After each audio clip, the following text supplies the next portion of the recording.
ini saya akan menjadi moderator untuk seminar pendidikan profesi guru yang akan disampaikan oleh Lisa Ratna Anissa. Sebelumnya saya ingin mengucapkan dulu kedua penguji kita, yaitu Ibu Tati Maulani dan juga Ibu Siska Utapia. Baiklah, untuk pemateri Lisa, saya persilahkan. Bismillahirrahmanirrahim. Assalamualaikum warahmatullahi wabarakatuh. Baik, selamat siang dan salam sejahtera untuk kita semua. Kepada yang terhormat Ibu Dewan Penguji yaitu Ibu Tati Mawarni dan Ibu Siska Okaviani. Baiklah, di kesempatan yang berbahagia ini saya Lisa Ratna Anissa akan menyampaikan materi seminar pendidikan Baiklah, di siang yang baik ini saya akan menyampaikan materi tentang seminar pendidikan profesi guru, yaitu perihal membangun paradigma baru terhadap makna guru. Sebelumnya,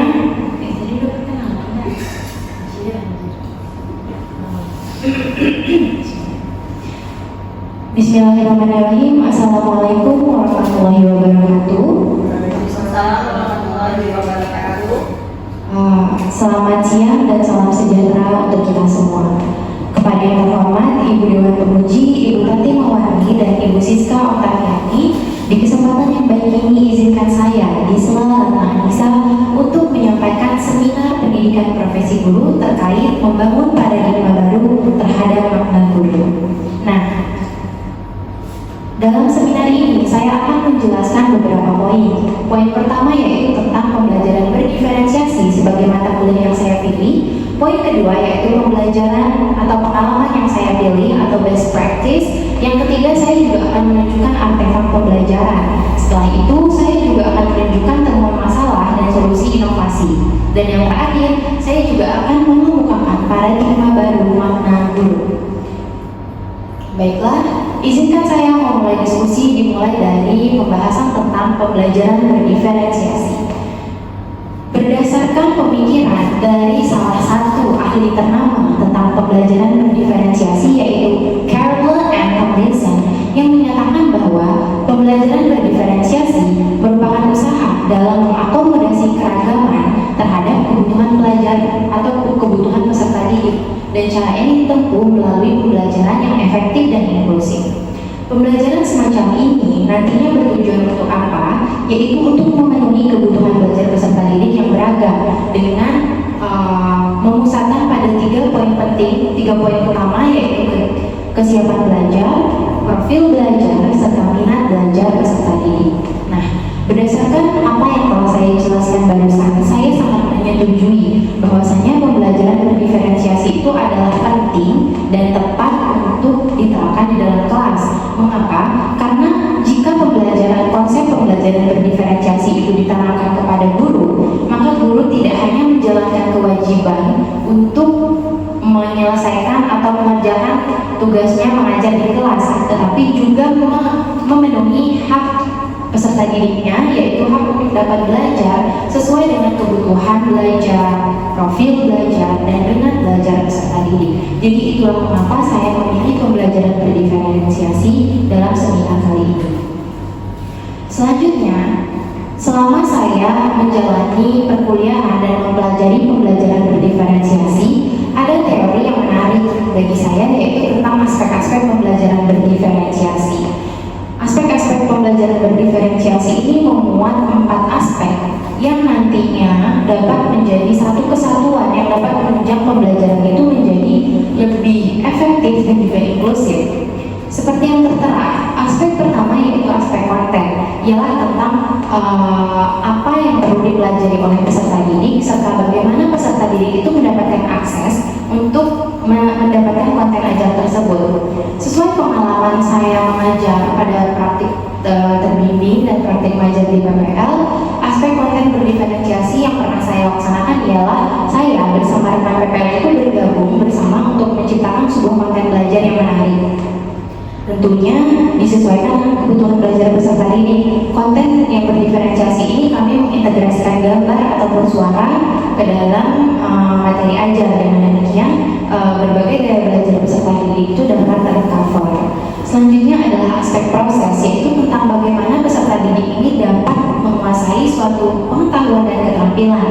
Dan bagaimana hal ini dikatakan berdiferensiasi ialah ketika saya PPL dahulu, aspek proses ini saya gunakan beberapa metode belajar yang dapat membangkitkan partisipasi peserta didik, yaitu seperti halnya berdiskusi. Dengan berdiskusi, peserta didik itu dapat saling bertukar pendapat dan juga ide. Lalu selanjutnya adalah aspek produk. Nah, aspek produk ini adalah menceritakan tentang bagaimana peserta didik itu mampu untuk menunjukkan hasil belajarnya pada akhir pembelajaran. Dan produk ini dapat berupa apa saja. Sesuai yang saya alami dahulu bersama rekan PPL, kami bersepakat untuk mengarahkan peserta didik itu boleh membuat mind mapping, infografis, atau berbagai catatan-catatan simple di buku catatannya dan sebagainya bentuk produk itu. Yang terakhir adalah aspek lingkungan belajar, yaitu tentang bagaimana guru dan peserta didik itu dapat saling berkolaborasi untuk menciptakan suasana belajar yang menyenangkan dan juga terasa nyaman. Dan hal ini ditempuh dengan salah satu caranya berdiskusi dengan peserta didik atau membuat kesepakatan kelas. Nah, jadi itulah pengalaman saya, pengalaman bermakna ketika saya mempelajari dan menerapkan aspek pembelajaran berdiferensiasi. Nah, tentunya selama saya menjalani praktik untuk mengajar, saya juga menemui beberapa masalah, dan berangkat dari masalah-masalah tersebut, saya merancang sebuah solusi inovasi, yang mana solusi inovasi ini berdasarkan masalah pada 4 konten diferensiasi tadi. Maksud saya 4 aspek berdiferensiasi yang telah saya sebutkan tadi. Yang pertama pada aspek konten, temuan masalah yang ditemukan yaitu konten ajar yang diberikan kepada peserta didik itu cenderung monoton, di mana konten belajar yang mereka dapatkan itu hanyalah berasal dari buku cetak atau LKS saja. Hal ini tentunya kurang tepat untuk dilakukan. Karena apa? Karena tidak semua peserta didik itu gemar membaca informasi hanya dari buku cetak saja. Nah, berangkat dari situ saya berpikir sebuah solusi inovasi di mana kelak saya akan membuat suatu konten ajar yang menarik dan mengintegrasikan TIK di dalamnya. Nantinya saya akan membuat konten ajar itu berbasis digital material, di mana saya akan membuat sebuah materi, saya merangkum sebuah materi sedemikian rupa, lalu saya tambahkan animasi, suara, gambar, dan segala hal yang diperlukan. Dengan demikian peserta didik itu dapat mengulang-ulang pembelajaran dari digital material tersebut dan tidak malas dibandingkan mereka harus membaca buku cetak saja. Lalu, temuan masalah yang kedua itu dalam aspek proses. Ini cenderung sama permasalahannya, di mana proses pembelajaran itu terjadi cukup monoton karena pembelajaran itu dari pertemuan ke pertemuan selanjutnya menggunakan metode belajar yang itu saja. Seperti yang kami alami waktu itu adalah diskusi kelompok secara terus-menerus.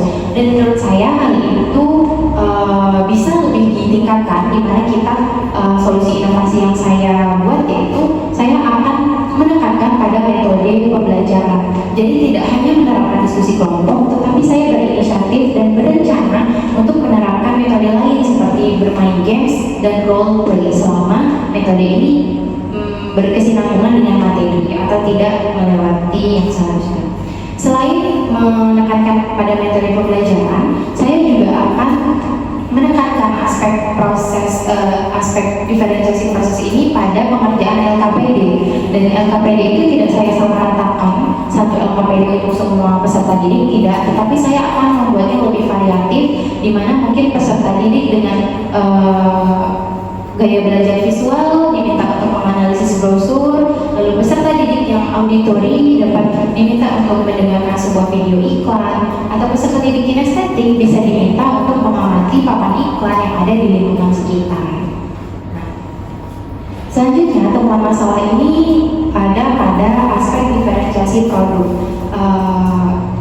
Berdasarkan pengalaman yang ada di lapangan, produk hasil belajar peserta didik itu juga cenderung monoton, di mana mereka hanya menuangkan pemahamannya terhadap pembelajaran itu dalam suatu catatan hasil diskusi saja, dan tak jarang catatan hasil diskusi ini hanya dituliskan pada selembar kertas lalu dikumpulkan.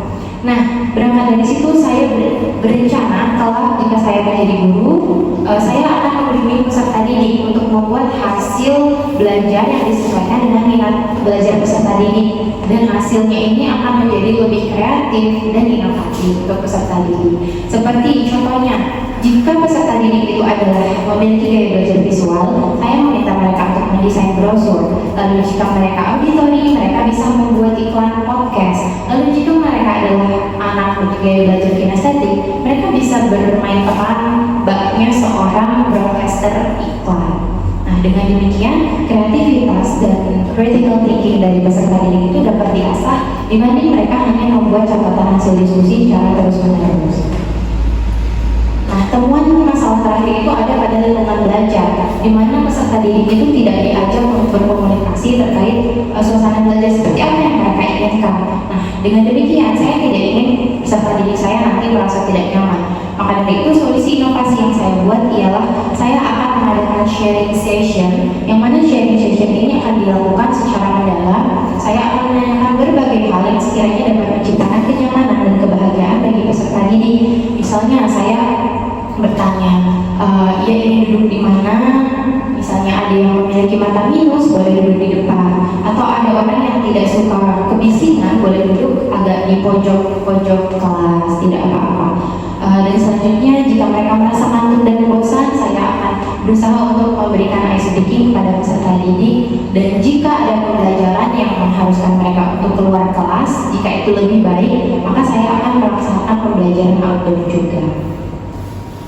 Baik, nah kiranya itu saja solusi inovasi yang telah saya rancang, dan rasanya tidak afdol jika apa yang telah saya jelaskan panjang lebar ini tidak ditunjukkan bukti-buktinya. Nah, berikut adalah link portofolio digital perkuliahan. Di sini saya menyatukan tugas-tugas saya ke dalam sebuah laman di Google Slide, yaitu khususnya pasti tentang mata kuliah berdiferensiasi. Jadi ini adalah halaman Google Slide saya, dan ini laman khusus pembelajaran berdiferensiasi. Di sini berisikan artefak-artefak apa saja yang telah saya kerjakan. Nah, jadi kepada ibu penguji mungkin boleh dilihat sejenak. Sini saya terlebih dahulu mengenalkan pembelajaran berdiferensiasi itu apa, lalu mata kuliah ini mengajarkan saya tentang apa saja dan apa poin utama mata kuliah ini. Dan ini adalah refleksi saya yang pernah dilaksanakan oleh Ibu Nora terkait refleksi saya pada mata kuliah pembelajaran berdiferensiasi, yaitu tentang review pengalaman belajar yang dipilih, serta artefak pendukung. Nah, selanjutnya adalah artefak yang saya kerjakan. Nah, di sini ada kegiatan demonstrasi kontekstual. Ditunggu sebentar. Pada kegiatan koneksi antar materi ini kami membuat pemahaman. Jadi koneksi antar materi ini mengasah kembali pemahaman kami terhadap aspek-aspek pembelajaran berdiferensiasi.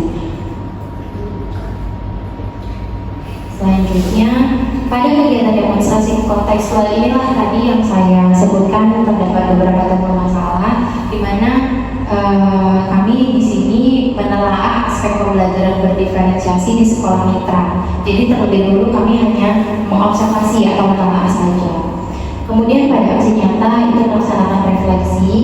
Lalu di sini saya juga sempat melaksanakan pengajaran dan menerapkan aspek pembelajaran berdiferensiasi. Ini adalah videonya, nanti linknya akan saya bagikan. Dan ini adalah dokumen pendukung artefak pembelajaran berdiferensiasi. Ini diferensiasi konten. Saya menyematkan konten ajar berdiferensiasi yang telah saya buat. Lalu ada diferensiasi proses. Saya juga menyematkan video proses pembelajaran berdiferensiasi. Lalu diferensiasi produksi ini saya menyematkan proyek pembuatan iklan oleh siswa saya dahulu. Lalu dalam diferensiasi lingkungan belajar, saya juga menyematkan video bagaimana lingkungan belajar yang telah saya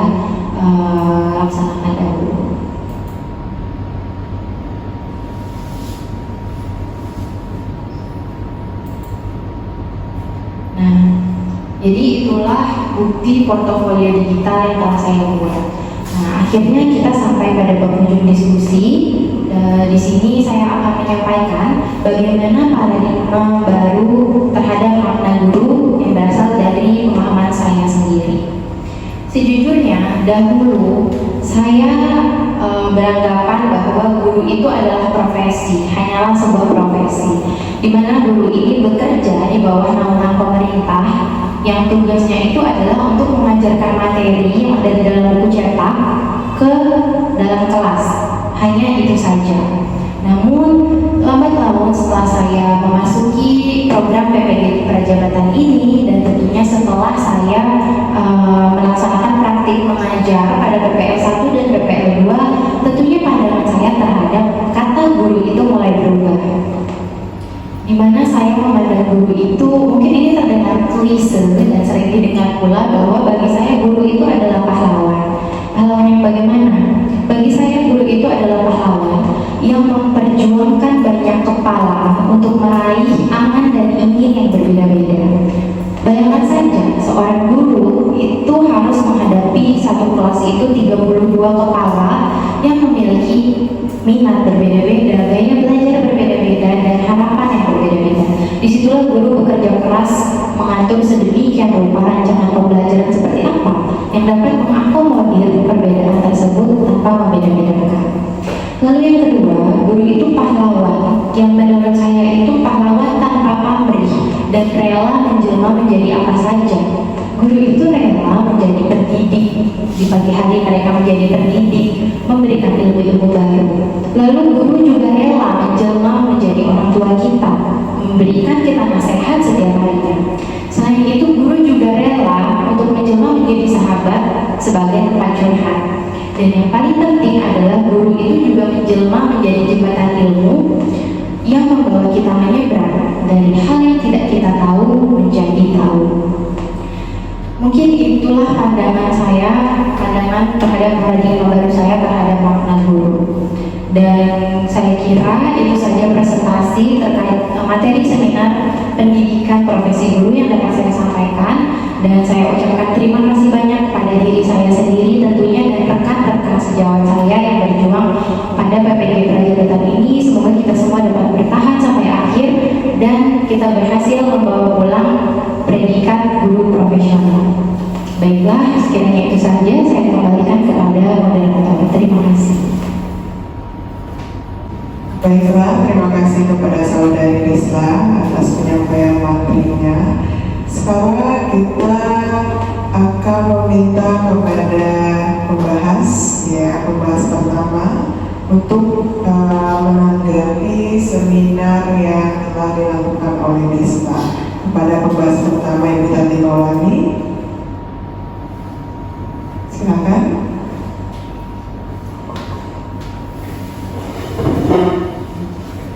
Terima kasih kepada saudara moderator telah memberikan saya kesempatan untuk menanggapi tentang seminar pendidikan profesi guru yang disampaikan oleh Risla dan Anissa, di mana presentasi yang telah disampaikan Risla cukup menarik yang mengangkat tentang pembelajaran berdiferensiasi sebagai pembelajaran yang bermakna. Dan di sini ada yang sudah dijelaskan oleh Risla tadi terhadap aspek konten tentang digital material. Dan pertanyaan saya di sini adalah apa saja pertimbangan Anda untuk memilih digital material sebagai desain inovasi pasca aspek pada konten ini? Terima kasih. Saya akan kembalikan kepada moderator. Oke, kepada Saudari Risla, mohon berikan tanggapan. Terima kasih banyak kepada Ibu Tati Mawarni atas pertanyaannya. Jadi Ibu Tati menanyakan apa pertimbangan saya untuk memilih digital material sebagai konten ajar yang akan saya laksanakan nanti. Pertimbangannya ialah saya mengacu pada abad ke-21 ini, di mana integrasi teknologi itu sangat-sangat diperlukan. Nah, di samping saya memberikan konten ajar, saya juga mengenalkan kepada peserta didik tentang integrasi teknologi dalam belajar. Dan teknologi itu tidak hanya berguna untuk kita misalnya dalam mencari informasi seperti googling, atau tidak hanya berguna bagi kita untuk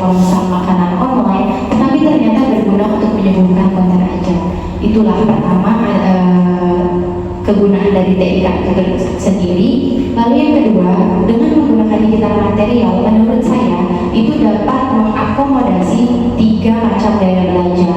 bermacam-macam gaya belajar, khususnya seperti pengintegrasian animasi itu akan memanjakan mata-mata mereka yang memiliki yang suka pembelajaran visual, atau adanya audio itu juga akan membantu peserta didik yang auditori. Nah, di samping itu pembelajaran menggunakan digital material ini nantinya itu dapat mereka ulang terus-menerus. Jadi peserta didik itu saat ingin belajar tidak harus membuka buku, karena rata-rata peserta didik saat ini itu lebih suka memegang gawainya saja. Jadi mereka bisa dengan mudah mereview pembelajarannya melalui pemberian digital material yang sudah pasti akan menarik perhatian peserta didik. Begitu kira-kira.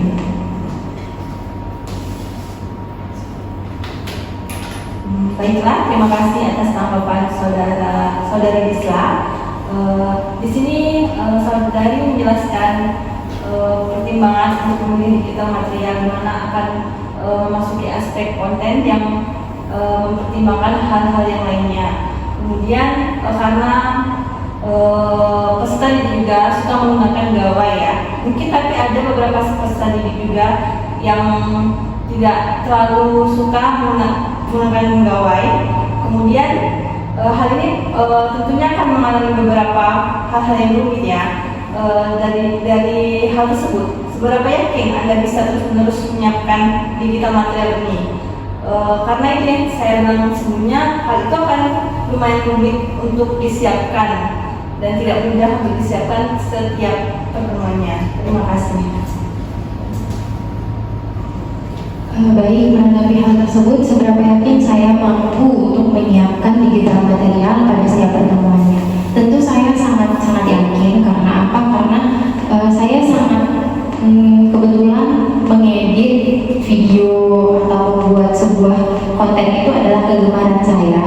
Dan karena saya dulu juga pernah menjadi siswa, saya merasa jenuh jika pembelajaran itu hanya di atas buku cetak saja. Jadi berangkat dari situlah saya ingin peserta didik itu merasakan hal yang berbeda. Mereka jauh lebih nyaman dan lebih bahagia. Jadi saya yakin karena tidak satu digital material itu bisa digunakan untuk beberapa kali pertemuan. Karena satu materi itu pastinya bisa diselesaikan misalnya sebanyak 3 atau 4 kali pertemuan. Jadi tidak akan memakan waktu saya untuk setiap hari membuat konten-konten baru. Jadi menurut saya pembuatan digital material ini tidak memberatkan dan tidak menyita waktu saya, dan sudah pasti saya bisa menyiapkannya di setiap topik-topik pembelajaran yang baru. Terima kasih.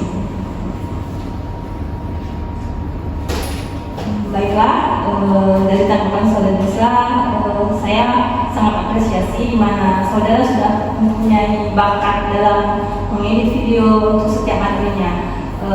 Mudah-mudahan hal ini bisa terus diterapkan dimanapun nanti saudari akan ditempatkan, karena tidak semua sekolah bisa kita aplikasikan tentang digital yang telah kita siapkan. Dan saya berharap ada solusi untuk hal lain jika mengalami kendala yang telah Anda siapkan. Terima kasih atas tanggapannya dan saya akan kembalikan kepada moderator. Terima kasih kepada penguji pertama kita, Ibu Tatimawati. Selanjutnya penguji kedua kita, Ibu Siska Octavia, silakan memberikan tanggapan.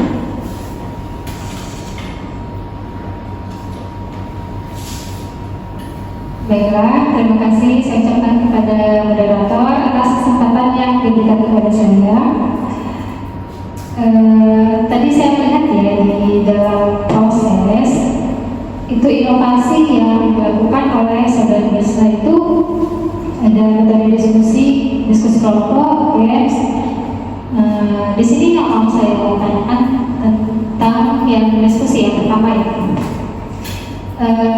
Kan sebelum saudara Gisla melaksanakan inovasi ini, pasti nanti akan mempersiapkan modul ajar, bahan ajarnya apa, terus juga medianya seperti apa nanti ya. Nah, untuk penerapannya tentu kita tahu yang namanya anak-anak kadang ada yang suka dengan metode diskusi, ada yang tidak. Nah, bagaimana jika seandainya nanti sebelum pembelajaran ini dilaksanakan para siswa peserta didik itu menolak untuk melakukan diskusi kelompok. Dan jika seandainya di awal mereka menerima, terus di pertengahan mereka mengalami kesulitan, gitu, apa solusi yang akan saudara lakukan? Ya, saya kembalikan kepada moderator. Oke, kepada saudari Lisa, mohon menjawab pertanyaan. Baik, terima kasih kepada Ibu Siska atas pertanyaannya. Sebelumnya saya ingin memastikan ulang apakah pertanyaannya itu terkait bagaimana jika nanti dalam pembelajaran, misalnya saya memilih metode pembelajaran diskusi kelompok, namun ada siswa yang enggan menggunakan metode pembelajaran tersebut, justru ingin menggunakan metode pembelajaran yang lain, dan apa solusinya? Oke, terima kasih kepada Ibu Siska. Sejujurnya hal itu pernah saya alami. Di mana ada beberapa peserta didik yang tidak enjoy untuk berdiskusi kelompok. Namun pada saat itu, karena saya baru praktek menjadi guru, saya cenderung memaksakan peserta didik itu untuk bertahan dengan diskusi kelompok saja. Nah, setelah waktu berlalu dan saya mendalami pembelajaran berdiferensiasi ini, saya mulai mendapatkan ide jika di dalam kelas itu anggaplah ada peserta didik yang suka diskusi, ada yang sukanya belajar dalam bermain game, ada yang sukanya role play. Maka tipsnya ialah dalam satu hari itu, misalnya metode game itu tetap dijalankan, misalnya pada persepsi. Jadi saya bisa meminta peserta didik untuk menjawab pertanyaan-pertanyaan tematik melalui game. Jadi bisa game estafet, pertanyaan estafet, seperti saya memberikan spidol ke satu meja-meja lain, lalu di pause lagunya dan dia menjawab pertanyaan tematik tersebut. Itu untuk metode game. Lalu untuk metode diskusi kelompok bisa pada kegiatan inti pembelajaran, mereka diminta untuk menjawab soal secara berkelompok atau berpasang-pasangan. Selanjutnya metode role play ini dapat saya implementasikan saat menutup pembelajaran. Misalnya saya meminta 2 orang atau 1 peserta didik yang berperan sebagai guru di dekat kelas untuk memberikan kesimpulan pembelajaran yang mereka dapatkan hari ini. Jadi mungkin itulah solusi saya dengan menerapkan 3 metode pembelajaran yang meng-cover 3 gaya belajar secara bergantian dari pembukaan, inti, dan penutup. Mungkin itu saja.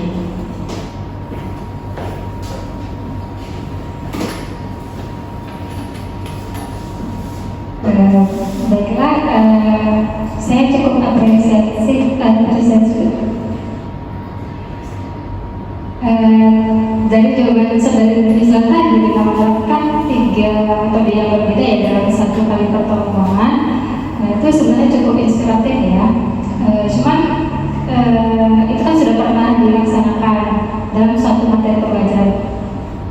Ada hasil nggak dari hal tersebut? Apakah semua siswa itu benar-benar mengikuti, terus juga kira-kira waktunya itu cukup nggak?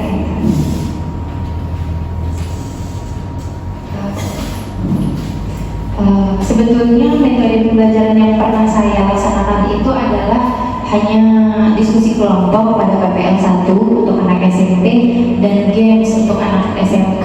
Jadi untuk role play itu belum sempat. Tetapi saya tidak melakukannya satu waktu. Jadi hari ini diskusi kelompok. Nah, ini kan rancangan inovasi. Mungkin di kelak di kemudian hari saya akan menggabungkan ketiga-tiganya.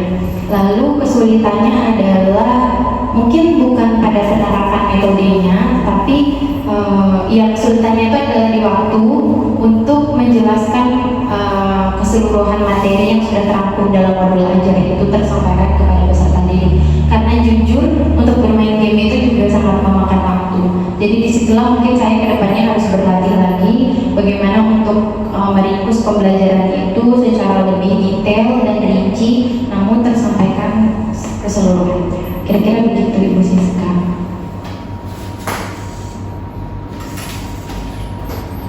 Oke, berarti bisa kita berkesimpulan lebih matang, persiapannya lebih dimatangkan lagi berarti untuk yang biasa. Oke, saya rasa cukup. Terima kasih atas inovasi yang mungkin juga bisa memberikan inspirasi bagi guru-guru lainnya. Selanjutnya saya kembalikan kepada moderator.